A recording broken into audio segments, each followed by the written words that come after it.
76 33 43 03 ni waati na mun ye fabugukaw ka belebele Madu Jara an bɛ foli ta ni ka a sɛgɛrɛ k'a fɔ a ɲɛna ko a jara waramasa fana an bɛ foli ta ni ka a sɛgɛrɛ ni waati na waramasa kɔni ale de bɛ donso émission ale de b'o gɔni k'o sigi yan foli bɛ ta ni ka a sɛgɛrɛ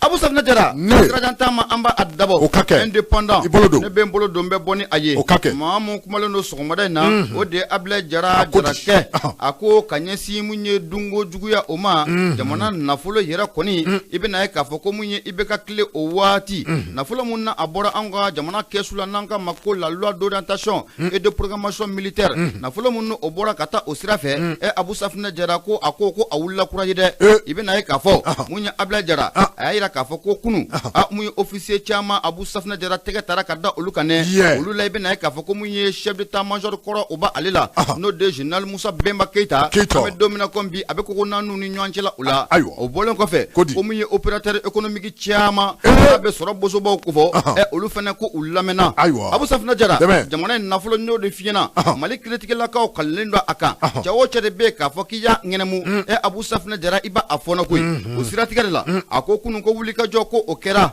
l'ancien chef d'état major général des armées n'a ko fɔra a bɛ général Musa Bemba Keita a b'o ko fɔ a ka ja fɔ a kun ye ministériya yɛrɛ kɔ an ka jamana kɔnɔna la a ka ja dɔw yɛrɛ kun ko k'a bɛ ministre jɔriya o la o bɔlen kɔfɛ a kun bɛ IBK ka gouvernement o kɔnɔna o la kunun tɛgɛ taara ka d'ale kan tɛ cayi ani mun ye officier caman wulikajɔ in kun tɛ dɔwɛrɛ ye mun ye nafolo mun ni y'a ko f'i ɲɛna ta miliyari 1,230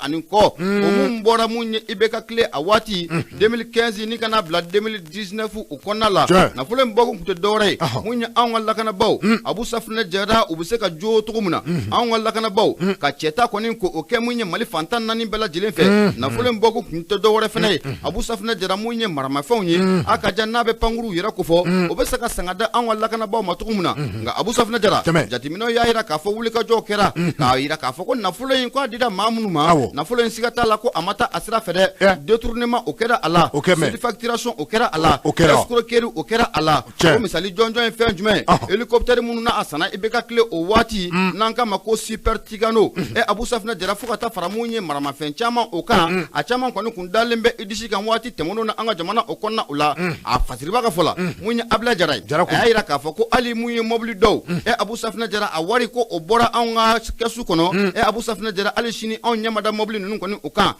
wari kɔni taara an ɲɛ da mobili ninnu kan Abu Safinɛ Jara nin bɛɛ lajɛlen ye fɛn ye fɛn mun n'a ye malidenw kɔni k'u kamana gan n'a fɔra ko jamana in bɛ kɛlɛ la nafolo mugu ka bɔ ka di aw ma aw ka taa maramafɛnw san ka di mun ye an ka cɛdenw ma Abu Safinɛ Jara u bɛ se k'u disi da jugu disi la cogo min na o nafolo mugu maa ka sɔrɔ k'o ŋɛnɛmu Abu Safinɛ Jara siga t'a la i b'a fɔnɔ matirikeba ka fɔ la mun ye Abulaye Jara ye a donni kama k'i bɛ na ye k'a fɔ ko mun ye société civile olu ye kulekan bɔ fan bɛɛ lajɛlen fɛ mun ye politique maaw olu fana ye kulekan bɔ fan bɛɛ lajɛlen fɛ o ni nafolo mun ni miliyari 1,230 n'a b'a ko fɔ o mun bɔra tan Abu Safinɛ Jara ko sɛgɛsɛgɛli baara ko o ka kɛ o siratigɛ la i bɛ na ye k'a fɔ ko mun ye vérificateur général ale wulikajɔ ni k'o bila sen kan a y'a ka sɛgɛsɛgɛli k'o ta sɛgɛsɛgɛli busan Abu Safinɛ Jara a nana ye k'a fɔ ko siga t'a la malidenw bɛ ka kuma mun fɔ k'a fɔ ko ŋɛnɛmunu ko a kɛra nin nafolo la Abu Safinɛ Jara ko wulibali ko o don o siratigɛ la maa mun bɛ jamana kunna bi n'o bɛ Asimi Goyita n'o bɛ ale ko fɔ san 2021 o kɔnɔna la Asimi ko wulikajɔ ka kɛ joona ni nafolo kasa bi mun miliyari 1,230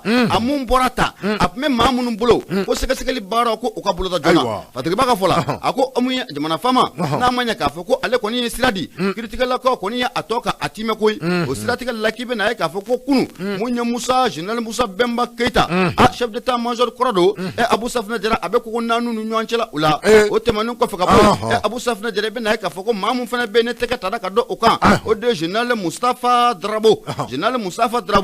Abu Safinɛ Jara direction du matériel des hydrocarbures o tɛ taji ko fɔ wa a waati la ale tun b'o kunna Abu Safinɛ Jara tɛgɛ taara ka da ale fana o kan man ɲi fatigiba ka fɔ la a ko mun ye kibaruyaw fana sɔrɔ la k'a yira k'a fɔ ko mun ye opérateur économique ninnu n'a bɛ sɔrɔ bosobaw ko fɔ olu minnu fana sen donna nin ko in na ko a caman fana ko o lamɛnna koyi kɛrɛnkɛrɛnla mun ye taji ko sira fɛ Abu Safinɛ Jara fo ka taa bila hali maramafɛn ko sira fɛ Abu Safinɛ Jara ko ni opérateur économique ba ninnu k'u caman fana ko o welela ni ka ɲininka ko don n'a nataw la opérateur économique minnu bɛ n'u sigira nin ko in na Abu Safinɛ Jara maa m'u fa k'u yɛrɛ fa o siratigɛ la k'i bɛ na ye k'a fɔ ko mun ye an ka jamana marabaw u kɔni bɛ wuli ka jɔ la koyi mun ye kiritigɛlakaw olu bɛ ka baara in tɔ k'a ɲɛw bolo kosɛbɛ cɛ o cɛ de bɛ mun ye jamana faama a y'i kale k'i siɲɛ n'o bɛ Asimi Koyita ko fɔ mun ye cɛ o cɛ de jamana in nafolo ni k'a ɲɛnɛmu ka abu k'a kɛ mun ye nin sɔn ani jugusɔn ye mun ye hali lelelelunw bɛɛ lajɛlen bɛ sɔn a la Abu Safinɛ Jara k'i ba a fɔɔnɔ o siratigɛ la nin cɛba fila kɔni n'o bɛ chef d'état-major des armées général Musa Bɛma Keyita a bɛ kogo naani ni ɲɔgɔn cɛ mun ye général Mustafa Drabo Abu Safinɛ Jara a fana bɛ kogo naani ni ɲɔgɔn cɛ opérateur économique caman olu fana lamɛnlen don don n'a nataw la Abu Safinɛ Jara kunnafoni mun o mana bɔ a la an n'a di limanaw ma Nura FM ale sanfɛ kunnafoni filɛ an y'a sama ka bɔ indépendant ale kɔnɔ maa min ye sɛbɛnnikɛla ye o de ye Ablaye Jara Abu i bonya o b'a la bɛɛ kɛra k'a fɔ an bɛ Ablaye Jara an b'ale fo ne bɛ n bolo don mɛ bɔ ni sɛbɛn min ni o cogoya ko l'Express k'a dɔn k'a fɔ nin ye u ka fasiri jɛkulu ye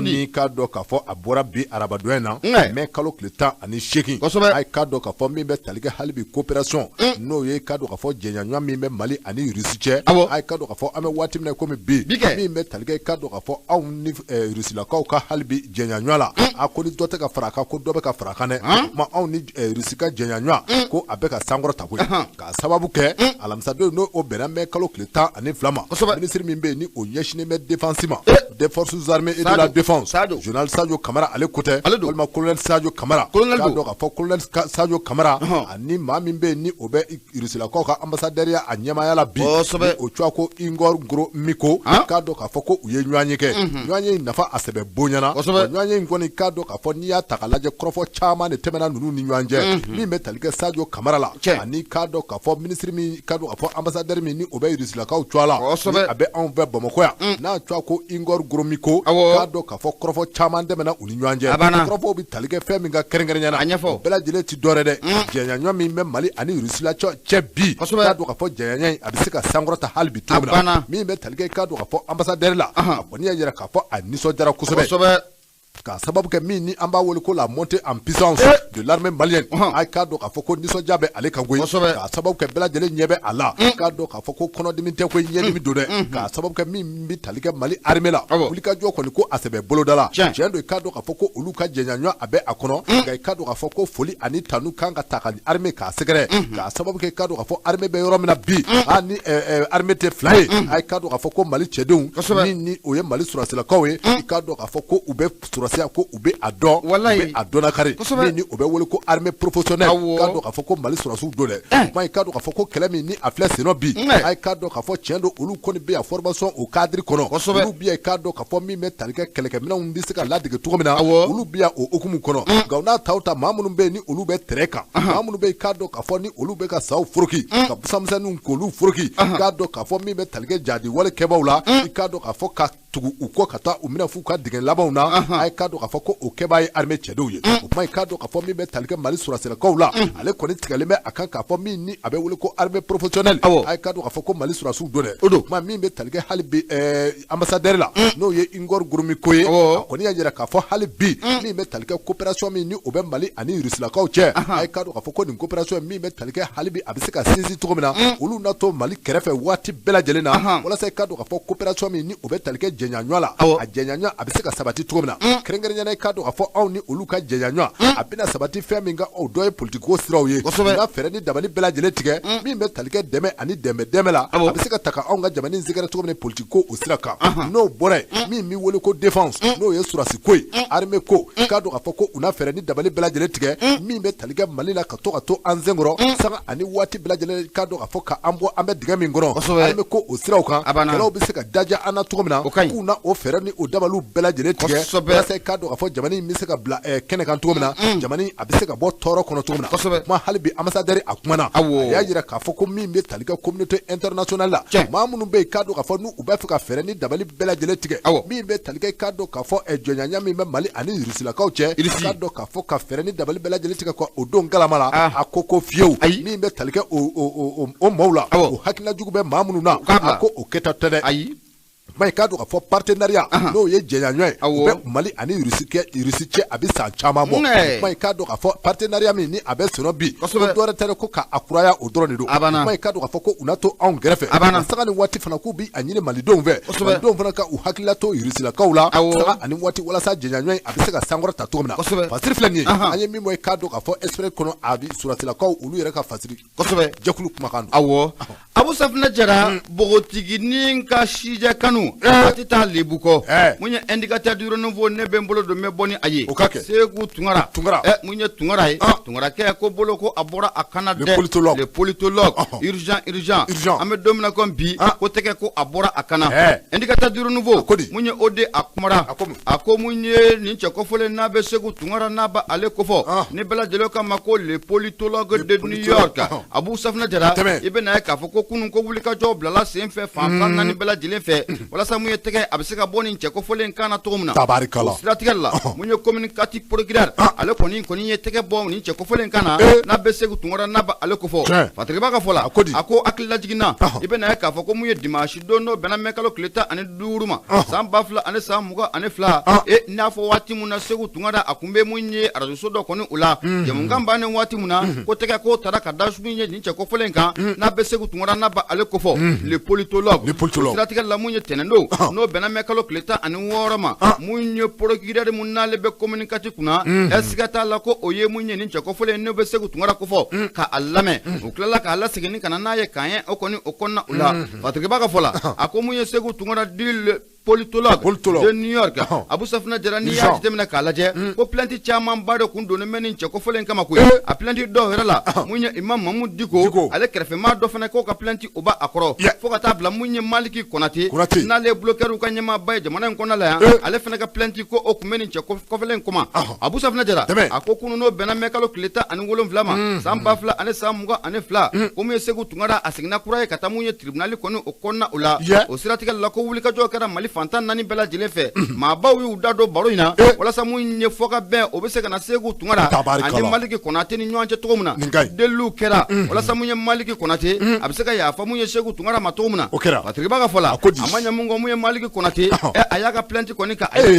yira k'a fɔ ko ale yafara mun ye Seku Tunkara o ma Fatigiba ka fɔ la n'a ko gumakɛ tan ɛsiga t'a la mun ye Seku Tunkara a tun bɛ taa mun ye kasobon na koyi o sabu kɛ mun ye mandat de dépôt o tun bɛ ta ka d'a kan ten i n'a fɔ a dara waati tɛmɛnenw na yɛrɛwolo dɛbu sur la rempart o cɛdenw kan cogo min na nka n'i y'a jateminɛ k'a lajɛ Seku Tunkara yɛrɛ nakun tun tɛ dɔwɛrɛ jamana in kɔnɔ a kun nana de ka dɛmɛ ta ni ka transition ka a sɛgɛrɛ wulikajɔ mun na a kɛra mɛ kalo tile 13 ka ɲɛsin an ka lakanabaaw ma ka ɲɛsin mun ye an marabagaw ma ko Seku Tunkara a nakun tun tɛ dɔwɛrɛ ka dɛmɛ ta ni ko olu sɛgɛrɛ nka an bɛ don min na comme bi mun ye communicatif procureur ale kɔni ye tɛgɛ k'a bɔ Seku Tunkara kan na wa mun ye Maliki Konate ale kɔni y'a jira k'a fɔ ko ale yafara nafolo filɛ nin an y'a sama ka bɔ indicateur du renouveau ale kɔnɔ o de ale sɛbɛnnikɛla ye Abu Ibunya Oba i ka dɔn k'a fɔ indicateur du renouveau n'i y'ale bila min bɛ tali kɛ i ka dɔn k'a fɔ le soir de Bamako wula ta calaw Muhamadu Elaji Gaba ale ka sɛbɛn don min n'i ka dɔn k'a fɔ a bɛ wele ko accord d'Alger o tɛ dɔwɛrɛ dɛ bɛnkan sɛbɛn min i ka dɔn k'a fɔ ni tɛgɛ nɔ bila kɛra rebelle kɔrɔ i ka dɔn k'a fɔ o ni anw ka jamana cɛ n'a kɛra i ka dɔn k'a fɔ juin kalo a kɔnɔna na i ka dɔn k'a fɔ san 2015 waati min na Ibrahim Bouhari Keita ale bɛ fanga na i ka dɔn k'a fɔ waati dɔ a kɛra waati kɔni sɛbɛn nana gwɛlɛya kuma i ka dɔn k'a fɔ accord d'Alger juin kalo tile 20 san 2015 i ka dɔn k'a fɔ tɛgɛ nɔ bila kɛra min bɛ se k'a to bɛɛ ani kelen a bɛ se ka sabati an maliden dama ni ɲɔgɔn cɛ kuma k'a dɔn k'a fɔ jɛrɛjɛkulu min bɛ yen kɔrɔbɛmɔɔw tɔgɔ la ni u bɛ a wele ko coordination des mouvements de l'Azawad ni dɔw ko dasoɲala ko sema i ka dɔn k'a fɔ ani Mali gouvernement cɛ i ka dɔn k'a fɔ saga ani waati bɛɛ lajɛlen na gwɛlɛya bɛ accord ko la accord d'Alger min filɛ nin ye i ka dɔn k'a fɔ n'i y'a ta k'a lajɛ k'a daminɛ a signature don la ka se fɔ bi ma a ka dɔn k'a fɔ a yɛrɛ k'a fɔ ja gwɛlɛya caman bɛ a kɔnɔ Fatigiba kɔni y'a yɛrɛ k'a fɔ waati min na nin accord in bɛ signé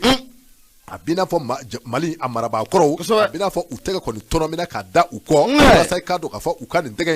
sɛbɛn in tɛgɛnɔ bila kɛ sɛbɛn in tɛgɛnɔ bilalen kɛlen i k'a dɔn k'a fɔ a kɔni yɛrɛ k'a fɔ tiɲɛna gɛlɛya caman bɛ a kɔrɔ n'i ye accord d'Alger ta k'a lajɛ a n'a fɔra k'a fɔ ko baara in ka kɛ nin kɛcogo in na n'a ma kunnaja anw ka jamana a na fila ye koyi a na fila ye o kuma walasa jamana a kana fila ye jamana a kana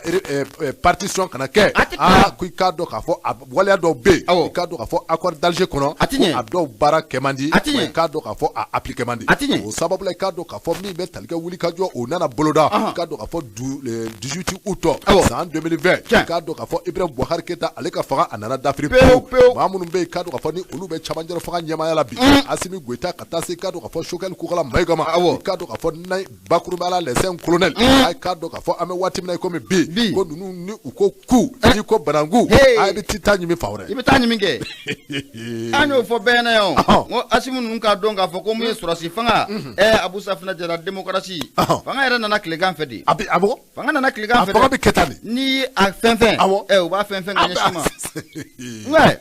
parce que ka fɔla i k'a dɔn k'a fɔ waati min na ninnu surasi jɛkulu olu ye fanga ta ninnu kɔni ye a ye k'a lajɛ ka min bɛ tali kɛ accord d'Alger la k'a ka kan i k'a dɔn k'a fɔ a ka lajɛ ji ɲama jɔlen na a ka jan don tɛmɛnenw na hali ni a y'a sɔrɔ Ibrahim Boubacar Keïta ale ni k'a dɔn k'a fɔ a nɔfɛmaw kɔni y'u tɛgɛ bila nin ko in na walasa i k'a dɔn k'a fɔ bɛɛ a bɛ se ka sabati cogo dɔ la nka i k'a dɔn k'a fɔ n'an y'a ta k'a lajɛ a ye k'a dɔn k'a fɔ kuma dɔw bɛ accord kɔnɔ walima i k'a dɔn k'a fɔ article dɔw bɛ a kɔnɔ olu appliquer man di anw ka jamana in fɛ kuma ni an ko k'an bɛ tɛmɛ accord d'Alger a sira bɛɛ lajɛlen fɛ n'an ma kunnaja anw ka jamana a citɔ filɛ 2 ye walima an ka jamana a citɔ filɛ 3 kuma i k'a dɔn k'a fɔ maa minnu bɛ yen ni olu bɛ transition ɲɛmaaya la bi olu kɔni y'a jira k'a fɔ nin ye fɛn dɔ ye i k'a dɔn k'a fɔ don nataw la a ka kan i k'a dɔn k'a fɔ sigi ka kuma ka kɛ hali bi min bɛ tali kɛ accord d'Alger la min ni an b'a wele ko révision n'o ye k'a dɔn k'a fɔ ka segin kɛ hali bi a sariya kisɛ dɔw kan walasa i k'a dɔn k'a fɔ jamana a kana tila fiyewu wa i k'a dɔn k'a fɔ an bɛɛ lajɛlen ka segin ka don da kelen fɛ ka bɔ da kelen fɛ waati min na accord d'Alger a bɛ signé kɔni yira la k'a fɔ min ni o bɛ wele ko intégrité territoriale du Mali n'o ye ka Mali dugukolo bɛɛ lajɛlen kɛ malidenw da ye a k'a dɔn k'a fɔ o baara min an bɛ waati min na komi bi hali bi k'a dɔn k'a fɔ ko o bɛɛ lajɛlen ma se ka sabati k'a sababu kɛ k'a dɔn k'a fɔ maa minnu bɛ yen ni a bɛ wele ko coordination de mouvement de l'Azawad ninnu kɔni bɛ wuli ka jɔ bɛɛ lajɛlen na kɔrɔmasiri ti dɔwɛrɛ min bɛ k'a dɔn k'a fɔ ni o ye Kidali ye Kidali k'a dɔn k'a fɔ an bɛ waati min na komi bi hali bi Kidali ko a ma kɛ Mali yɛrɛ ta ye a 100% hali n'a y'a sɔrɔ k'a fɔ ko jamana in da don nka k'a dɔn k'a fɔ hali bi sanga ani waati bɛɛ lajɛlen na k'a dɔn k'a fɔ mouvement de l'Azawad mɔɔw n'o ye k'a dɔn k'a fɔ sema mɔɔw ye sanga ni waati hali bi olu bi gunkara k'a da nin yɔrɔ in na walasa hali bi min bɛ tali kɛ i k'a dɔn k'a fɔ k'a jira k'a fɔ Kidali o ye olu ta ye Kidali k'a dɔn k'a fɔ o tɛ jamana in dɔ ye yɔrɔ min filɛ o ye a ye k'a dɔn k'a fɔ maa minnu bɛ transition kunna bi olu kɔni y'a jira k'a fɔ nin waleya min ni a taa bɛ ka Kidali sɛgɛrɛ a ye k'a dɔn k'a fɔ sɔn ti kɛ a ma wa a ye k'a dɔn k'a fɔ jamana an tɛ se ka jɛn ni a ye k'a dɔn k'a fɔ min bɛ tali kɛ Mali a intégrité territoriale n'o ye k'a dugukolo bɛɛ lajɛlen kɛ malidenw da ye fo baaraw de ka sabati n'a y'a sɔrɔ k'a fɔ ko o bɛ sɛbɛn kɔnɔ n'o ye accord kɔnɔ kuma dɔ ye o baara min ni o ye accord kɔnɔ kuma dɔ ye fo ka o kɔni o waleya k'a dɔn k'a fɔ ni dugukolo bɛɛ lajɛlen kɛra an da ye o kuma o b'a jira k'a fɔ ko Mali ko a bɛ kɛ jamana ye min ni a bɛ wele ko indivisible n'o ye k'a fɔ ko farafarali o tɛna kɛ anw ka jamana in kɔnɔ masiri filɛ nin ye n ye min bɔ Soir de Bamako kɔnɔ Mahamadu Elhaji Gaba ale ka sɛbɛn don Mahamadu Gaba foli o bɛ taa ni ka a sɛgɛrɛ Abu Safinɛ Jara n'i ye bolokuru ye jubatɔ kɔla dayi kana ɲininkali kɛ den tigi o ye 2 ye indicateur du renouveau n b'a sama ka gɛrɛnna maa mun kumalen don a kɔnɔ o de ye DT a kumada dɛ a y'a jira k'a fɔ ko mun ye Imam Mamu Diko éclairé o ta ale wa ani mun ye Union européenne maaw ka ambassadeur n'an k'a ma ko Bart Ouvry Abu Safinɛ Jara k'u ye ɲɔgɔn ye nka ɲɔgɔn ye kɔni o kɔnɔ la mun ye fatirikɛba ye a ye ɲininkali to min ka a sigi sɔgɔmada in na a ko ni maa 2 n'o bɛ Bart Ouvry n'o bɛ ale kɔfɔ fo ka taa fara mun ye Imam Mamu Diko kan Abu Safinɛ Jara k'o kumana ko mun ne bɛ senna fatirikɛba ka fɔlɔ min ye DT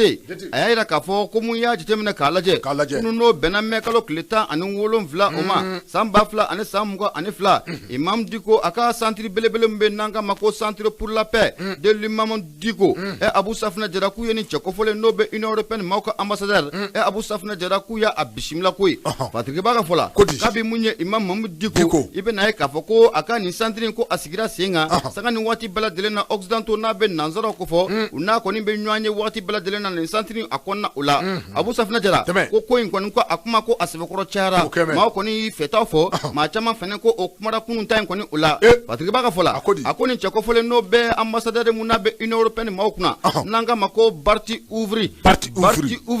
o kuma na a bɛ fɛ ka fɛɛrɛ jumɛn de kɛ an bɛ don min na n'a fɔ ko bi a bɛ fɛ ka tɛmɛ Imam Mamadu Diko ka sira kan ka baara jumɛn de kɛ k'o sababu kɛ a b'a dɔn k'a fɔ ko Diko ko o ni an marabaaw ka yeta k'o tɛ kelen ye nin waati laban nin kɔni o la Patrick Ba ka fɔ la mun ye dete hali bi a kumara a ko ni dun y'a jateminɛ k'a lajɛ diplomate olu kan ka ye yɔrɔ mun na Abu Safinɛ Jara k'o yɔrɔ dɔɔnin koyi ko nka ko diplomate Abu Safinɛ Jara e ne jɛkulu privé mun ne faso kɔni ko o ta tɛ Abu Safinɛ Jara sanga ni waati bɛɛ lajɛlen na ɲɔgɔn ye ko a kuma kɔni ko a ka ca Patrick Ba ka fɔ la a ko n'i ye ko in jateminɛ k'a sɛnsɛn hali bi Abu Safinɛ Jara i bɛna k'a fɔ ko nin ko ninnu k'a bɛ sen na ko a mɛnna dɔɔnin koyi mun ye Patrick Ba ye a ko an bɛ don min na ko bi ne m'a fɔ dɛ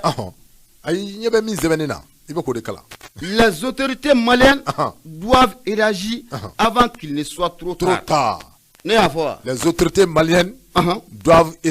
réagir avant qu'il ne soit trop tard e tɛ ɲama ye k'u jɔ u jɔyɔrɔ la a ba ma yɛlɛma autorité malienne n'o y'an ka fanga tigilamaw ye u k'u jɔ u jɔyɔrɔ la yanni i k'a dɔn k'a fɔ a kana taa k'u bolo da ko in min bɛ sen nɔ a kana taa k'u bolo da Abu Safinɛ Jara Patrick Ba ka fɔ la a ko i n'a fɔ ko min ye ambassade de France ale ta kɛra cogo min na an y'ale gɛn ka bɔ an ka jamana o kɔnɔ la o sababu kɛ an y'a ye k'a fɔ ko a bɛ sira fila taama na ko an ni politikimaaw bɛ ka ɲɔgɔn ye dibi kɔni ko o la fo ka taa fara mun ye société civile kan o dun t'a ka baara ye an y'o gɛn ka bɔ an ka jamana o kɔnɔna o la Abu Safinɛ Jara nin cɛ kɔfɔlen n'a bɛ Union européenne maaw ka ambassadeur kɔfɔ a bɛ Imam Mamadu Diko ye waati min na o de kɛra waati ye waati min fana na ani jamana jɛra k'i bolonɔ bila sɛbɛn na nafolo mun n'an ka mako sɛfɔri miliyari 37 k'u bɛ na o dɛmɛ k'u ta dɛmɛ mun na a bɛ kɛ sababu ye mun ye baloko gɛlɛya o bɛ se ka cari cogo min na ka bɔ an ka jamana kɔnɔna la dun ka fɔ ko bɛ se ka na an ka jamana o kɔnɔna la cogo min na Patrick Ba ka fɔ la a ko n'i ye ko in jateminɛ k'a lajɛ hali bi a kumara dɛ a y'a jira k'a fɔ ko nin cɛ kɔfɔlen n'o y'a sɔrɔ k'a bɛ ka wuli kajɔ de kɛ walasa jadisi n'o bɛ jadisme ko fɔ diinɛ marifatigiw ko tɛ wa olu ka kɛlɛ ko bɛ se ka kɛ cogo min na ko nka ko n'i nana n'a ye diinɛ bunakun kɛnɛ kan n'i bɛ fɛ ka gɛrɛ jɛkulu la ko mun ye Haut Conseil islamique du Mali Abu Safinɛ Jara k'o ye o sira ɲuman ye Abu Safinɛ Jara Patrick Ba ka fɔ la a ko mun ye ni Union européenne maaw ka ni ambassadeur ani Imam Mamadu Diko ka ɲɔgɔn ye Abu Safinɛ Jara ko a kɔni kuma ko a bɛ sen na wa bɛɛ lajɛlen kɔni bɛ k'i ta fɔ a la o mun ye an ka autorité ye u ka fɛɛrɛ dabali bɛɛ lajɛlen kɛ ka wuli ka jɔ ni k'o bila sen kan kunnafoni filɛ an y'a sama ka bɔ indicateur du renouveau kɔnɔ DT ale sɛbɛnnikɛla ye bonya b'a la n y'a ta yɔrɔ min na n y'a bila i ta ye lakaleli a banna bidi k'a dɔn k'a fɔ n'i y'ale bila ne bɛ n tɛgɛ don mɛ bɔ ni sɛbɛn min ni o cogoya ko Zire k'a dɔn k'a fɔ Zire nin ye k'a dɔn k'a fɔ nin ye Ismaël Traoré ale ka fasiri don min ni o bɛ wele ko société minière olu ti dɔwɛrɛ dɛ o ye k'a dɔn k'a fɔ kɛnyɛrɛye jɛkulu minnu bɛ yen kɛrɛnkɛrɛnyana minnu ni u ka baara ɲɛsinnen bɛ sanubɔ ko ma a ye k'a dɔn k'a fɔ sanga ani waati bɛɛ lajɛlen na baarakɛla minnu bɛ yen k'a dɔn k'a fɔ ni u bɛ kɛrɛnkɛrɛnyana minnu bɛ yen ni olu ye syndicat ɲɛmaaw ye n'olu y'u ka lafasatɔ ɲɛmaaw ye baarakɛla misɛnman caman ma k'a dɔn k'a fɔ sanga ani waati ni société minière k'a dɔn k'a fɔ société minière minnu filɛ nin ye minnu kɔni bɛ yen k'a dɔn k'a fɔ sanga ni waati o waati man'u ja k'a dɔn k'a fɔ u bɛ baarakɛlaw bila ten wa u k'a dɔn k'a fɔ ni u ti ɲa bilali kɔ u ni droit min ka kan u ni hakɛ min ka kan a ye k'a dɔn k'a fɔ ko u tɛ di u ma kuma ye k'a dɔn k'a fɔ nin société minnu bɛ nin ye baarakɛla minnu bɛ u bɛ confédération syndicale des travailleurs du Mali CSTM k'a dɔn k'a fɔ u affiliélen bɛ olu ka syndicat kɔnɔ k'a dɔn k'a fɔ a bɛna fɔ olu kɔni kɛ bɛ ka wulikajɔ dɔ boloda walasa k'a dɔn k'a fɔ wulikajɔ min ni o bɛna taa fɔ OIT la OIT organisation internationale du travail k'a dɔn k'a fɔ walasa k'a dɔn k'a fɔ u bɛ se ka bila u ka hakɛw kɔnɔ cogo min na Ismaël Traoré a y'a jira k'a fɔ a bɛ san 10 bɔ sanga ani waati bɛɛ lajɛlen na société minière kɛrɛnkɛrɛnyana k'a dɔn k'a fɔ société minière minnu ko don BSM Lulu k'a dɔn k'a fɔ LTA Mali SA Sadiola laboratoire AL S Bamako Saret Tabakoro i k'a dɔn k'a fɔ ka se Analarma i k'a dɔn k'a fɔ Murila minnu bɛɛ lajɛlen ye société a ka ca kosɛbɛ minnu bɛ sanga ani waati bɛɛ lajɛlen na i k'a dɔn k'a fɔ u bɛ ban min bɛ tali kɛ baarakɛlaw caman na i k'a dɔn k'a fɔ minnu ni a bɛ wele ko licenciement wa baarakɛlaw kɔni bɛ bila i k'a dɔn k'a fɔ n'a ma ɲɛ k'a fɔ ko baarakɛlaw i bɛ u bila sariyakisɛ dɔw b'a jira k'a fɔ a ka kan i k'a dɔn k'a fɔ u ni min fana ka kan min ni o bɛ wele k'u ka droit i ka o ta ka di u ma ka sɔrɔ ka u labila a banna o diyagoya de o o ye wulibali de ye o kosɛbɛ o diyagoya de o kuma k'a dɔn k'a fɔ kabini san 2019 k'a dɔn k'a fɔ baarakɛla caman de bɛ yen minnu ni olu bilara a dɔw bɛ yen k'a dɔn k'a fɔ u bilara k'a sababu kɛ k'a dɔn k'a fɔ gɛrɛbu kow ye baarakɛyɔrɔ min bɛ yen k'a dɔn k'a fɔ ni o bɛ wele ko ni o ye société dɔ tura ye k'a dɔn k'a fɔ maa 100 ani maa 40 i k'a dɔn k'a fɔ ko ninnu bɛɛ lajɛlen u ye olu labila wa k'a dɔn k'a fɔ min bɛ tali kɛ u ka baara kɛ u ni min ka kan u ma di u ma BSM lulu ninnu ye maa 400 maa 60 ani maa 2 k'a dɔn k'a fɔ u ye olu labila san 2012 i k'a dɔn k'a fɔ a sababu ti dɔwɛrɛ dɛ a b'i n'a fɔ waati dɔ la ninnu kɔni ye wulikajɔ k'a boloda walasa i k'a dɔn k'a fɔ u ni laɲini minnu ka kan u ka di u ma i k'a dɔn k'a fɔ olu bilara k'a sababu kɛ u ka gɛrɛfu ko ye baarakɛyɔrɔ dɔ fana bɛ yen société minière dɔ bɛ yen min ni o cogoya ko LTA Mali SA Sajola i k'a dɔn k'a fɔ olu fana ye maa 57 ani 7 bila i k'a dɔn k'a fɔ san 2012 k'a sababu kɛ ko u dɛlen bɛ ka taa gɛrɛfu la baarakɛyɔrɔ dɔ bɛ yen ni o bɛ wele ko laboratoire ANS Bamako i k'a dɔn k'a fɔ maa 100 ani maa 57 ninnu ye o fulu fana labila ka san 2013 sans motif u y'u labila sans motif o ti ɲɛ o wallahi a ti ɲɛ ninnu y'a kɛ o de ye ni y'a kɛ ninnu filɛ nin ye wa ninnu ye bombe à retardement ni y'a bu a kɛ ma ɲi dɛ wallahi hadamadenya kɛ ma ɲi a ma ɲi dɛ Siriba ka fɔlɔ ni o ye Ismaël Traoré a y'a jira k'a fɔ cakɛda dɔ fana bɛ yen n'o ye société minière dɔ ye o cogoya ko SAER Tabakoto k'a dɔn k'a fɔ 72 personnes 72 travailleurs n'o ye maa 72 ani 2 i k'a dɔn k'a fɔ ko san 2013 u ye olu fana labila sans motif a ti ɲɛ SAER Siama k'a dɔn k'a fɔ maa 300 maa 10 ani 5 olu ye olu fana labila san 2013 wa i k'a dɔn k'a fɔ olu ka labilali sababu ti dɔwɛrɛ ko raison économique wariko olu ta bɛ faamu dɔɔni o fana bɛ faamu mais sans motif a kun tɛ maa min labilali la kosɛbɛ o ma ɲi dɛ o ti ɲɛ a ti ɲɛ baarakɛyɔrɔ dɔ fana bɛ yen ni o ye société minière dɔ ye o bɛɛ morila k'a dɔn k'a fɔ maa 10 ani 5 olu labila i k'a dɔn k'a fɔ a kɛra san 2007 wa sans motif kundela o fana ti ɲɛ a ti ɲɛ u ka bila u ka kɛ kɔnɔ cakɛda ma min ni o cogoya ko Somadex maa 300 maa 10 ani 1 olu ye olu fana remercier san 2005 wa i k'a dɔn k'a fɔ k'a sababu kɛ u ka grève ye cakɛda dɔ fana bɛ yen ni a bɛ wele ko G4S i k'a dɔn k'a fɔ maa 500 ani maa 50 i k'a dɔn k'a fɔ u ye olu licencier san 2018 ka se san 2019 ma k'a sababu kɛ ko u taalen bɛ grève la ninnu cakɛdaw caman de bɛ yen sanga ani waati bɛɛ lajɛlen na i k'a dɔn k'a fɔ u ka baarakɛlaw bɛ u labila i k'a dɔn k'a fɔ nka u ni sariya min ka kan i k'a dɔn k'a fɔ u ti sira u ye o de sababu la i k'a dɔn k'a fɔ confédération syndicale des travailleurs du Mali ni o ye CSM ye a k'a dɔn k'a fɔ ko bureau organisation internationale du travail ni o ye OIT ye a b'i n'a fɔ u ye rapport belebele dɔ kɛ ka taa dɛn ninnu na walasa i k'a dɔn k'a fɔ OIT u ka wulikajɔ bɛɛ lajɛlen kɛ baarakɛla minnu filɛ nin ye ni u bilalen filɛ ka masɔrɔ u n'u ka droit ka kan a k'a dɔn k'a fɔ sanga ni waati ka baarakɛlaw ta ka u labila i k'a dɔn k'a fɔ droit dɔ bɛ yen min kan ka di u ma walasa i k'a dɔn k'a fɔ OIT ka wulikajɔ bɛɛ lajɛlen boloda nin baarakɛla minnu bilalen filɛ nin ye ni sans motif don walima sans raison don walima minnu bilara k'a sababu kɛ u bɛ k'u ka droit ɲini k'a sababu kɛ ni grève ko ye i k'a dɔn k'a fɔ wulikajɔ ka boloda walasa i k'a dɔn k'a fɔ u n'u ka droit ka kan cogo min na Basiri filɛ nin ye an ye min bɛ k'a dɔn k'a fɔ min bɛ tali kɛ Zire la Ismaël Traoré ale ka sɛbɛn Zire maaw foli a bɛ taa n'u k'u sɛgɛrɛ Abu Safinɛ Jara hali bi an b'a yira kanubaw la k'u sɔgɔlen bɛ Nura FM de la 94.4 tɔnbi murumuru 5 laseli an b'o kɛ ka bɔ Jalakɔrɔji Koɲumani Wɛrɛda la nɛgɛjuru sira 76 33 43 03 Abu Safinɛ Jara an bɛ taa sugu kɔnɔ ka na ka sɔrɔ ka na an da don coup d'état kuma la Abu Safinɛ Jara an bɛ segin kura ye ka na kumaso kɔnɔ radio ye Nura FM ye 94.4 tɔnbi murumuru 5 an bɛ laseli kɛ nin waati na ka bɔ Jalakɔrɔji Koɲumani ale Wɛrɛda la nin waati na mun ye foli ye badabada foli an b'a ta nin waati na ka Tayiru Danbɛlɛni ka a sɛgɛrɛ Awa Tunkara an b'a a fɛnɛ fo o waati kelen na mun ye Ablaye Keita ABK Solar Ablaye Keita an bɛ foli ta ni ka a fɛnɛ sɛgɛrɛ ko a Keita Abu Sirajan Tama an gosi ka taa mun ye soit de Bamako wula ne bɛ bɔ ni ale ye maa mun kumalen don a kɔnɔ o de Umaru Angoyiba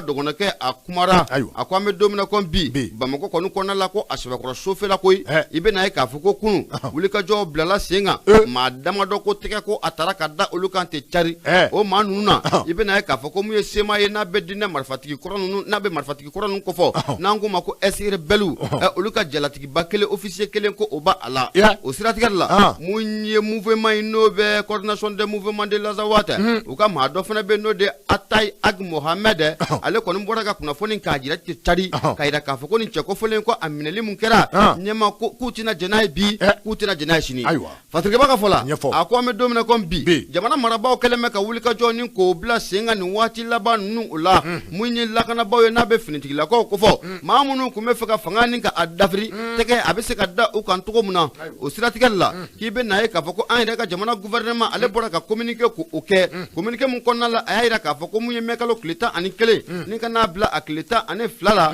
o sufɛla fɛ ko maa dɔw farala ɲɔgɔn kan cɛlatigi dɔw don u tun bɛ fɛ ka fanga ka a dafiri Fatirikeba ka fɔ la a ko mun ye mɛn kalo tile 7 san 2022 Abu Safina Jara yani jamana gouvernement o ka bɔ ka communiqué kɛ i bɛ na ye k'a fɔ ko tɛgɛ tara ka da ni cɛ kɔfɔlen ka aéroport international Modibo Keita o kɔnɔna o la cɛ kɔfɔlen tɛ maa dɔ wɛrɛ ye koyi n y'a f'i ɲɛna k'a fɔ ko sema maa don Baba Mada Aga Amedia ne bɛɛ lajɛlen k'a ma ko Bahadu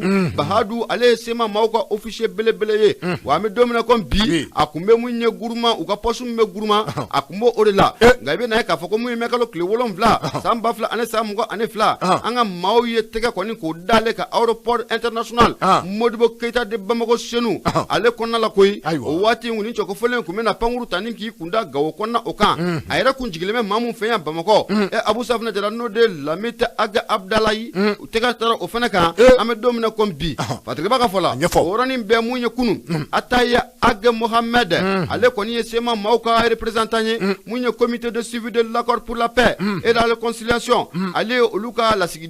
ciden ye mun ye o jɛkulu in kɔnɔna o la a ye kunnafoni ni ka bɔ ka bin tɛ cari a kɔni y'a yira k'a fɔ ko nin baara mun na a sigira sen kan nin ye ka olu ka nin cɛ kɔfɔlen Abu Safina Jara ka tɛgɛ ta ka da o kan ko siga kɛlen n'u la k'o tun bɛ fɛ ka fanga ka a dafiri ko ne maa dɔw kun farala ɲɔgɔn kan k'u tun bɛ fɛ ka fanga in dafiri ko fɛn mun don k'u m'a faamuya bi wa fɛn mun don k'u m'a faamuya sini wa fɛn mun don k'u tɛna jɛn n'a ye cogo si la Fatirikeba ka fɔ la olu bɛ ka o fɔ o waati kelen mun na an ka jamana gouvernement kɔni ma kuma koyi o bɛ ka tɛmɛ n'a ka baara kɔni ko o ye a ko kunun ko Dakaba ko a wulila Bamakɔ kɔnɔna la i bɛ na ye k'a fɔ ko tɛgɛ tara ka da maa caman de kan maa minnu ne sigana donn'u la k'a fɔ k'u tun bɛ fɛ ka fanga ni ka a dafiri ka jamana in ka a sigi samara kan ka jamana in ka a ɲami Abu Safina Jara ko tɛgɛ tara ka da maa damadɔ kɔni ko o kan a ko n'i y'a jateminɛ k'a lajɛ jamana gouvernement a ye layiru k'o di a y'a yira k'a fɔ ko mun ye enquête ko bɛ sen na maa minnu ne ninnu tun bɛ fɛ ka fara ɲɔgɔn kan ni ka fanga ka a dafiri n'an k'o ma ko complices ko siga t'a la ko bolo ko a bɛ da a bɛɛ lajɛlen kɔni ko o kan Fatirikeba ka fɔ la hali bi a kumana dɛ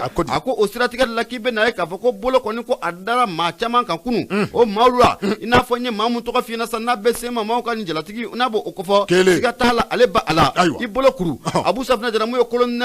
colonel Keita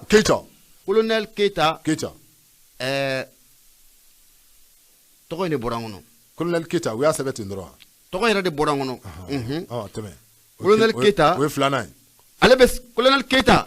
Abu Safina Jara Amadu Keita colonel Amadu Keita Abu Safina Jara ale bɛ CNT ma y'ale o b'o la CNT a b'a kɔnɔ a bɛ CNT ma tɛ e k'a dɔn a n t'a dɔn mais a ma fɔ ko CNT ma dɔn dɔnbaga foyi t'i n'a cɛ ayi ayi dɛ fiyewu n tɛ dɔn bi n tɛ dɔn sini Abu Safina Jara a t'o siraw kan bilen o fila abo tɛ fila ye wa o fana tɛmɛnen kɔfɛ ka bɔ yen mun ye sous-lieutenant Musa Kojo saba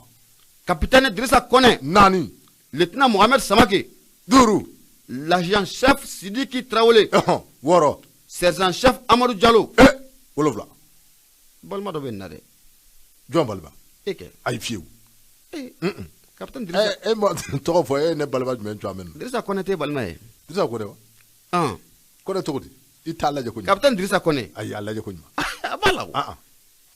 lajɛ ko ɲuman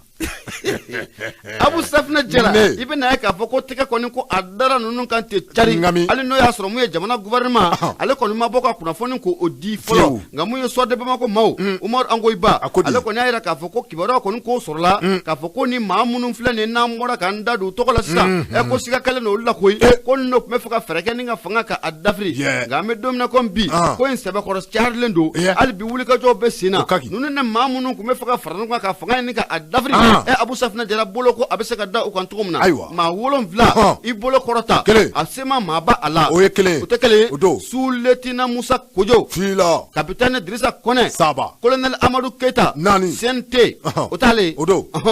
lieutenant Mohamed Samaki duru Argent Sidiki Traoré woro sergent chef Amadou Diallo wolonfila Abu Safina Jara dɔ tɔgɔ fɔra sisan ko fɛn dɔ Traoré ayi o fana n'a k'i soma abada kɔma subuhu Abu Safina Jara kunun kɔni kibaruyaw sɔrɔla k'a fɔ ko ni maa 7 kɔni ko bolo kɔni ko a taara ka da kan cari hali bi gouvernement bɛ wuli ka jɔ la maa minnu tun bɛ fɛ ka fanga in dafiri Abu Safina Jara bolo a bɛ se ka da o kan cogo min na ne ko jɔn de ye anw to nin dɔn in na sa Abu k'i bɛ fanga in dafiri tiɲɛ yɛrɛ la an bɛ don min na ko bi vraiment an bɛ don min na ko bi qui nous laisse en paix an bɛ don min na ko bi Abu non Hashim ka di maliyɛnw ye ka tɛmɛ mun ye ayi c'est les 90% ka tɛmɛ buru mobili kan walahi an bɛ don min na ko bi maliyɛn bɛ Hashim fɛ cogo min na n'i ko k'i bɛna Hashim diyagoya lawuli ka bɔ fanga in na I bɛna kɛlɛ de wuli dɛ an mago tɛ ninnu na bilen quoi ah non ça non mais n'i ko k'i bɛ coup d'état kɛ jamana in kɔni kɔnɔ sisan an bɛ don min na ko bi Abu Safina Jara an taalen nin wa an tɛ wuli dɛ wulili yɛrɛ kɔni t'a la bilen c'est ça jɔn b'an to an bɛ k'an yɛrɛ ɲini na k'i bɛ ala ayiwa komi ko enquête bɛ sen na mun ye maa minnu minɛna ni ala sɔnna ma o bɛna bila Kirimaw ka bolo kan ni Kirimaw y'a bila yɔrɔ min na u ni mun ka kan o bɛ ta k'u sɛgɛrɛ I bolo don an ka taa Fili kɛra ka fɔ le soir de Bamako n'i y'ale bila ne b'a sama ka gwɛrɛna I k'a dɔn k'a fɔ Umaru Angoiba ale ka kuma don I k'a dɔn k'a fɔ jɛrɛjɛkulu min bɛ yen ni a bɛ wele ko mouvement yɛrɛwolo debout sur le rempart I k'a dɔn k'a fɔ ni a ɲɛmaa dɔ ye Adama Ben le cerveau a k'a dɔn k'a fɔ ko ninnu y'a jira k'a fɔ don nataw la min bɛ tali kɛ maliden ma 10 millions n'o ye maliden million tan Baɲango k'u na fɛɛrɛ ni dabali bɛɛ lajɛlen tigɛ k'olu bɛɛ lajɛlen mobiliser Kati ani Bamakɔ cɛ I n'a fɔ bɛɛ lajɛlen ka bɔ I ko kɔnɔkulu min bɛ tali kɛ I k'a dɔn k'a fɔ dusuma kasara I dabɔra ka se coup d'état ko kuma min ma k'a dɔn k'a fɔ tentative min ni o kun bɛ sen nɔ k'a dɔn k'a fɔ ni wulikajɔ bɛɛ lajɛlen bolo dɔ la walasa I k'a dɔn k'a fɔ tentative min bɛ se ka déjouer cogo min k'a dɔn k'a fɔ o kɛra sababu ye min b'a jira k'a fɔ mouvement yɛrɛwolo debout sur le rempart olu kɔni y'a jira k'a fɔ ko u don nataw la hali n'a y'a sɔrɔ u ma don kɛrɛnkɛrɛnnen fɔ fɔlɔ u na bɔ ka caya I ko kɔnɔkulu walasa I k'a dɔn k'a fɔ min bɛ tali kɛ I k'a dɔn k'a fɔ dusuma kasara k'a dɔn k'a fɔ k'a ta ka nin kɛbaaw sɛgɛrɛ min bɛ tali kɛ I k'a dɔn k'a fɔ hali bi min ni o bɛ wele ko soutien à l'armée malienne k'a dɔn k'a fɔ ka o baaraw k'olu boloda parce que I b'a ka fɔla I k'a dɔn k'a fɔ ni o ye Umaru Angoiba a y'a yɛrɛ k'a fɔ an bɛ waati min na komi bi a bɛɛ lajɛlen bɛ a kalama k'a fɔ I n'a fɔ i y'a fɔ cogo min na Dagaba ale kɔni sɛbɛ wulila kundo k'a sababu kɛ I k'a dɔn k'a fɔ kunnafoniw kɔni bɔra ka bin min bɛ tali kɛ I k'a dɔn k'a fɔ maa jɛkulu dɔw la olu kɔni tun y'a yɛrɛ k'a fɔ ko u na bɔli kɛ walima u na fɛɛrɛ ni dabali bɛɛ lajɛlen tigɛ min bɛ tali kɛ fanga min ni a b'an kunna nin waati na hakaja k'a se ka a dafiri cogo min na I n'a fɔ o baaraw kɔni bɛɛ lajɛlen kɔni ma ɲɛ sɔrɔ I k'a dɔn k'a fɔ Fatiriba a y'a yɛrɛ k'a fɔ min bɛ tali kɛ polisilakaw la min bɛ tali kɛ douaniw la ko ninnu bɛɛ lajɛlen kan ka min bɛ tali kɛ olu o kɔri minnu filɛ k'olu fara armée cɛdenw kan walasa I k'a dɔn k'a fɔ wulikajɔ ka se ka boloda min bɛ tali kɛ I k'a dɔn k'a fɔ bingani waliw k'a dɔn k'a fɔ nin n'a ɲɔgɔnna fɛn o fɛn ni a hakilila jugu bɛ maa minnu na k'a dɔn k'a fɔ k'ale ka se ka kɔn ka da u ɲɛ joona a bɛ da u ɲɛ o Seriba ka fɔla min bɛ yen k'a dɔn k'a fɔ ni o ye M5 RP ɲɛmaa dɔ ye ale fana y'a jira k'a fɔ nin waleya min ni a kɛlen filɛ nin ye a ye k'a dɔn k'a fɔ ko a ma bɛɛ bi a ma bɛɛ sini kuma ye k'a dɔn k'a fɔ mouvement yɛrɛwolo debout sur le rempart ninnu kɔni y'a jira k'a fɔ kasara min ni a kɛlen filɛ nin ye a ye k'a dɔn k'a fɔ an bɛ waati min na komi bi a ye k'a dɔn k'a fɔ ko jɛnti kɛ ni a ye bi jɛnti kɛ ni a ye sini o sababu ti dɔ wɛrɛ k'a dɔn k'a fɔ don nataw la k'i k'a dɔn k'a fɔ u na fɛɛrɛ ni dabali bɛɛ lajɛlen tigɛ min bɛ tali kɛ maliden caman na bɛɛ lajɛlen ka bɔ ka I ka nisɔngoya jira nka kɔni y'a jira k'a fɔ ko Ben le cerveau a y'a jira k'a fɔ nin waleya min ni a talen filɛ nin ye ka anw ka jamana ka marabaw sɛgɛrɛ I k'a dɔn k'a fɔ a ma ta ɲɛ o ɲɛ ma n'i y'a sɛgɛsɛgɛ a fɔra kuma bɛɛ k'a fɔ ko maliden jugu dɔw de bɛ jamana in kɔnɔ wa a fɔra kuma bɛɛ k'a fɔ ko hali n'i ye armée ta k'a lajɛ maaw bɛ a kɔnɔ minnu hali bi ni a y'a sɔrɔ olu tɛ armée fɛ o tuma ko ka n'i taara diɲɛ yɛrɛ bunakun kan I bɛ taa sɔrɔ jamana dɔw bɛ yen minnu I k'a dɔn k'a fɔ ni olu bɛ anw juguya la kɛrɛnkɛrɛnnenya u ma jamana u y'a tɔgɔ fɔ ko min bɛ tali kɛ I k'a dɔn k'a fɔ hakaja Côte d'Ivoire Alassane Ouattara ka jamana ko o ko tɛ kɛrɛnkɛrɛnnenya Alassane Ouattara k'a dɔn k'a fɔ ka bolokɔni k'a ɲɛsin a ma min bɛ tali kɛ I k'a dɔn min bɛ tali kɛ Faransi fana na ka bolokɔni k'a ta k'a ɲɛsin a ma k'a fɔ ko ninnu n'i y'a ta cogo o cogo k'a lajɛ I bɛ taa sɔrɔ k'a fɔ sanga ni waati déstabilisation min ni o bɛ ka na anw ka jamana kɔnɔ n'o ye sanga ani waati k'a dɔn k'a fɔ burujali ni o ye ka se ka anw ka jamana k'a lombo lamba saba a sanga ani waati ko n'i ye nin jamana fila in ta k'a bɔ a la k'a dɔn k'a fɔ ko a kɛbaa bɛ jɔya o kuma ye k'a dɔn k'a fɔ sanga ni waati min bɛ tali kɛ gɛlɛya la mouvement ka déstabilisation k'o ta ka anw ka jamana sigɛrɛ n'o ye k'a dɔn k'a fɔ ka anw ka jamana k'a yigi waati bɛɛ lajɛlen na k'a dɔn k'a fɔ maaw bɛ sɔrɔ k'a dɔn k'a fɔ saga ni waati ni olu fana bɛ Bamakɔ yan min bɛ tali kɛ k'a dɔn k'a fɔ ŋaniya juguya a bɛ se ka lawaleya cogo min na o kɛbaaw fɛ kuma ye k'a dɔn k'a fɔ bɛɛ le cerveau a ye nisɔngoya caman ta ka nin kɛbaaw sɛgɛrɛ min bɛ tali kɛ k'a dɔn k'a fɔ dusuma kasara caman bɛ yen ani ka se kuma caman ma u da sera a bɛɛ lajɛlen ma o kɔni y'a jira k'a fɔ kuma surunyana don nataw la k'a dɔn k'a fɔ nin waleya min ni a talen filɛ nin ye ka anw ka armée k'a sɛgɛrɛ walima a talen filɛ nin ye ka anw ka transition fanga k'a sɛgɛrɛ i k'a dɔn k'a fɔ ko u na bɔ ka Maliden bɛɛ lajɛlen ka bɛɛ lajɛlen labɔ don nataw la Kati ani Bamakɔ a ka jan Mali dugumisɛnnin kelen kelen bɛɛ lajɛlen walasa k'a jira k'a fɔ n'i ye jamana in ta k'a lajɛ 90% des Maliens Maliden 100 o 100 maa 90 o de ɲɔgɔnko maa 90 bɛɛ lajɛlen de bɛ yen minnu ni u ka soutien bɛ maa minnu bɛ an kunna bi kuma n'i ye a maa tani dama tɔ k'a lajɛ a ka dɔn k'a fɔ ko ni olu k'u bɛna jamana in bɔ a boloda kan a dabolo kan a ka dɔn k'a fɔ ko an tɛna sɔn o ma bɛɛ le cerveau a da sera k'a dɔn k'a fɔ Seku Tunkara ale fana ka minɛni ko ma a kɔni y'a jira k'a fɔ o waleya min ni o kɛlen filɛ nin ye a k'a dɔn k'a fɔ ko olu bɛ ka a waleya k'a suit n'o ye k'a fɔ u bɛ ka jateminɛ kɛ a kow la dɔɔni k'a dɔn k'a fɔ plainte min ni a filɛ nin ye Seku Tunkara ale nɔfɛ k'a dɔn k'a fɔ i n'a fɔ i da sera a ma cogo min na Maliki Konate ani Seku Tunkara olu de bɛ ɲɔgɔn na koyi nka i k'a dɔn k'a fɔ ko kow mana na cogo o cogo i k'a dɔn k'a fɔ ko fɛɛrɛ ana bɛnna sabati a la Adama Jara bɛɛ le cerveau mouvement yɛrɛwolo debout sur le rempart kɔni ko don nataw la u ma don bolo da fɔlɔ nka ni Ala sɔnna ma ko don nataw la u na Maliden bɛɛ lajɛlen na bɔ waleya min ni a talen filɛ nin ye ka transition faga k'a sɛgɛrɛ walasa ka se ka a nisɔngoya taamaw ani a nisɔngoya kɔrɔfɔw k'a bɛɛ lajɛlen labɛn Patiri filɛ nin ye an ye min bɛ k'a dɔn k'a fɔ soir de Bamakɔ kɔnɔ Umaru Angoyiba ale ka sɛbɛn Nouvelle Horizon Abu Safinɛ Jara ne ba ale sama ka gɛrɛ na n'i y'a sama maa mun kumalen don o de Mahamadu S Tarawele Mahamadu S Tarawele a ko k'an ka taa Kita Abu Safinɛ Jara na an donna Kita i bɛna ye k'a fɔ ko aw lakɔlimɛtiriw a kɔni bɔra kilasi kɔnɔ pewu dɛ a bɔra kilasi kɔnɔ k'a ɲɛsin mun ye recensement baara mun n'o bɛ sen na nin waati na ka a ɲɛsin o ma dɛ RGPH awɔ k'a ɲɛsin o ma aw ni misi recensement de la population de l'habitat awɔ graphique de la population de l'habitat mais écoutez e ma min faamu a kɛbaa ye écolemètre de n'i ko k'a kɛ ka ɲa non écolemètre jumɛn a kɛbaa ɲuman de y'olu ye mun ye jeune diplômé caman bɛ jamana in kɔnɔ baara t'u la o ma baara sɔrɔ mais il faut des gens qui sont expérimentés expérience caman de bɛ yen alors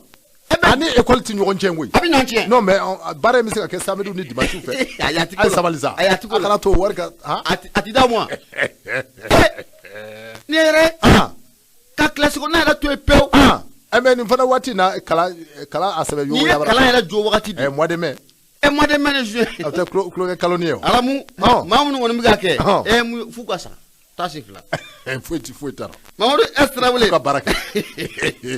Mamadou S Tarawele a ko ninnu ye lakɔlimɛtiriw ye lakɔlimɛtiri minnu n'u bɛ Kita kɔnɔna na Abu Safinɛ Jara kabi recensement général de la population et de l'habitat kuma ko a fɔra u ye lakɛrɛnin ko fili tɛ cari ka tugu o jɛkulu kɔni ko o kɔ o siratigɛ la k'i bɛna ye k'a fɔ ko mun ye académie ɲɛmaaba ale kɔni ye bataki k'a bɔ ka bin tɛ cari bataki mun na a y'a ci mun ye directeur bɛɛ lajɛlen o ma directeur des centres bɛɛ lajɛlen o ma bataki in kɔnɔna la a ko k'a ye jateminɛ kɛ Kita kɔnɔna la ko mun ye lakɔlimɛtiriw kɛlen bɛ ka lakɛrɛnin k'a fili tɛ cari mun ye baara mun n'o bɛ sen na n'o bɛ recensement baaraw ko fɔ a k'u kun dalen bɛ o yɔrɔ kan mun ye académie ɲɛmaaba a ko mun ye directeur minnu n'u bɛ centrew kunna u ka fɛɛrɛ ni dabali bɛɛ lajɛlen tigɛ sen kan n'a bɛ kapuw kofɔ u ka wuli ka jɔ k'o kɛ lakɔlimɛtiri minnu n'u bɛ ka nin baara in kɔni k'o kɛ sanction bɛ se ka ta k'u sɛgɛrɛ cogo min na u ka ɲangi u ni ɲangili minnu u ka kan Patrick b'a ka fɔ la a ko mun ye kibaruya dɔw yɛrɛ kɔni sɔrɔla k'a yira k'a fɔ ko mun ye kilasi caman bɛ bi Abu Safinɛ Jara Kita kɔnɔna la lakɔlimɛtiriw k'u ye lakɛrɛnin ka a sɛbɛkɔrɔ fili ɲɛsin mun ye nin recensement baara ninnu kɔni ko o ma Patrick b'a ka fɔ la a ko ni lakɔlimɛtiri ninnu bɛ ka nin baara kɔni k'o kɛ denmisɛnw kalan mun kɔni k'o sɔrɔ Abu Safinɛ Jara ko o tɛ ka sɔrɔ bilen dɛ mun ye denmisɛnw kalan kɔni ko o tɛ ka kɛ bilen jango an bɛ nin waati laban ninnu fana la wulikajɔ de kan ka kɛ kosɛbɛ ko mun ye kalan ko o bɛ se ka taa ba la cogo min na nka ni lakɔlimɛtiri ninnu filɛ nin ye ka lakɛrɛmugu ni ka a fili ka tugu mun ye recensement kɛlaw kɔ ka denmisɛnw jalan kɔni sigilen to kilasi kɔnɔ Abu Safinɛ Jara fɛn a tɛ kunkolo kɔnɔna la mun ye académie ɲɛmaaba a ko mun ye sariya ko a ka ta lakɔlimɛtiri o misi de bɛ yen i kɛra misɛlɛni ye o i kɛra n t'a dɔn ma fɔ Pitagore i kɛra Pitagore de ye o a tɔ bonjour le soleil i kɛra o ye o i kɛra squelette vivant ye o i kɛra squelette vivant ye o ni cɛw cɛ ma taa classe kɔnɔ i kɛra morne o cɛ n ka cɛ sabali koyi ne mission maître kɔrɔ tulo bi kano dɛ u tulo bi kano dɛ i kɛra morne o i kɛra cigarette vivant o Abu Safle cigarette vivant de maître Robin il y a plus de cigarette vivant ah non awo nyonye Sarako ni fait awo nera koro nyingini no non il y a plus de cigarette vivant non dans les rangs des anciens dafna ko Napoléon Napoléon Bonaparte obewula chimilay monsieur da ko ni kuma kala monsieur tɔgɔ de bi da ma lako dɔnnen baw la diɲɛ yɛrɛ bunakun kan tɔgɔ de dalen b'o la bonjour le soleil aw ka nin tɔgɔ fɛngɛ ninnu bonjour le soleil ni cigarette o de ye a la ko wɛrɛ ye ko n'o tɛ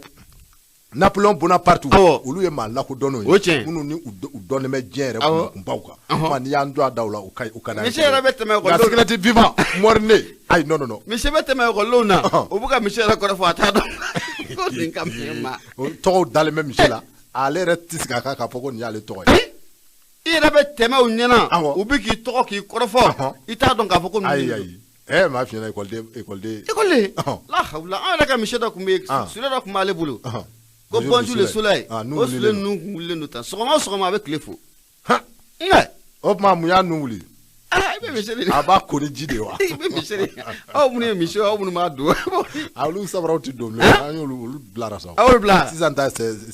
bɛɛ ye simple ye c'est très simple anciens ka ko ka nɔgɔ sa ayiwa baasi tɛ Abu Safle tɛra nin kun ye kunnafoni an y'a sama ka bɔ nouvelle audition ale kɔnɔna la maa min ye sɛbɛnnikɛla ye o de ye Mamadu S Tarawele Abu Ibunya o b'a la bɛɛ k'a dɔn k'a fɔ Mamadu S Tarawele n'i y'ale fo n'a se ka don hali bi soir de Bamako kɔnɔ k'a dɔn k'a fɔ Umaru Angoyiba a kumana n'a ma ɲɛ k'a fɔ i kumana école karamɔgɔw kan minnu ni olu bɛ kita mara kɔnɔna na ko mun bɛ yen dɔ b'a la ko monsieur Whisky wa ayi dɛ kana k'a sabali sa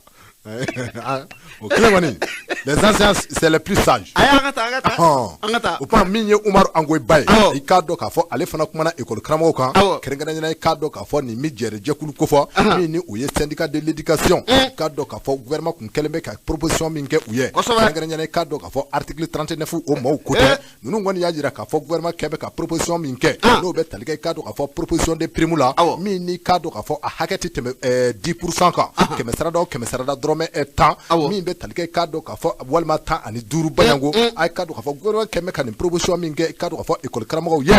u ko u tɛ nin fɛ bi u tɛ a fɛ sini munna t'a fɛ alors parce que c'est petit ni mina ka bila dagaw sɔrɔ i dalankolon ye dɛ fiyewu an tɛ fɛ a ye jamana ye embargo bɛ jamana in kan an tɛ fɛ a ye sabali sa embargo bɛ jamana in kan koyi ni fana ka dɔgɔ sa a bɛ fɔ ko dɔ farala karisa sara kan ka sɔrɔ dɔwɛrɛ tɛ 10% quoi ayi mais a y'o minɛ ni jamana basigira wagati min na a y'o minɛ ka bila a kun maaw bɛ jamana in kɔnɔ olu ka pinɛ sekuru ka ca anw sara ye kan'o lajɛ sa a ye nin minɛ ka bila a da a ka fisa ni dalankolon a ye nin minɛ bi b'an bila o la sa a ye nin minɛ sɔnni jamana ba ka sigi bi b'an bila minɛ ka bila da in na ni jamana ba sigira a bɛ ɲɛ o a to tan mɛ nin a bɛ ɲɛnabɔ k'an to a kan kalo a bɛ dɔ minɛ ka bila a kun ayi a bɛ ɲɛnabɔ k'an to a kan maa joli bɛ kalo kɔnɔ olu bɛ dɔ minɛ a bɛ ɲɛnabɔ k'an to a kan monsieur a ye nin minɛ dɛ a bɛ ɲɛnabɔ k'an to a kan bɛɛ k'a dɔn k'a fɔ Umaru Angoyiba a kumana a y'a jira k'a fɔ an bɛ don min na komi bi n'o ye k'a dɔn k'a fɔ mai kalo tile 18 san 2022 min ni an bɛ o la bi surtout que waati min na an bɛ waati min na komi sisan i k'a dɔn k'a fɔ min bɛ tali kɛ assemblée générale d'information na o baaraw kɔni bolodalen bɛ i k'a dɔn k'a fɔ enseignants fɛ kɛrɛnkɛrɛnnenya Mali sigidaw kelen-kelen bɛɛ lajɛlen na baara in tɛ tali kɛ dɔwɛrɛ la o de ye k'a fɔ ko kabini waati dɔ la bɛɛ lajɛlen bɛ a kalama k'a fɔ kabi waati min na i k'a dɔn k'a fɔ sanction kɔni bira anw ka jamana in kan école karamɔgɔw ka jɛrɛjɛkulu min bɛ yen ni a bɛ wele ko syndicat de l'éducation scientifique du 15 octobre k'a dɔn k'a fɔ ninnu kɔni ye fɛɛrɛ di dabali bɛɛ lajɛlen tigɛ walasa i k'a dɔn k'a fɔ min bɛ tali kɛ grève kow la u bɛ se k'a sonsoro cogo min na o kuma min bɛ wele ko mot d'ordre k'a dɔn k'a fɔ u ye a suspendu o kɔrɔ t'a jira k'a fɔ ko kɛlɛ ko a banna nka i k'a dɔn k'a fɔ min bɛ tali kɛ i k'a dɔn k'a fɔ an ka jisumani k'an goli juro fɔlɔ yanni i k'a dɔn k'a fɔ gouvernement a ka fiɲɛbɔ da sɔrɔ école karamɔgɔw y'o de baaraw kɛ i k'a dɔn k'a fɔ an bɛ waati min na komi bi k'a daminɛ o waatiw la ka se bɔ sisan ma i k'a dɔn k'a fɔ ko gouvernement kɔni a da delen bɛ wa min bɛ kɛ école karamɔgɔw fana ye k'a dɔn k'a fɔ olu kɔni u ma ɲɛnɛ u ka i k'a dɔn k'a fɔ u ma ɲɛnɛ u ka revendication kɔ dɛ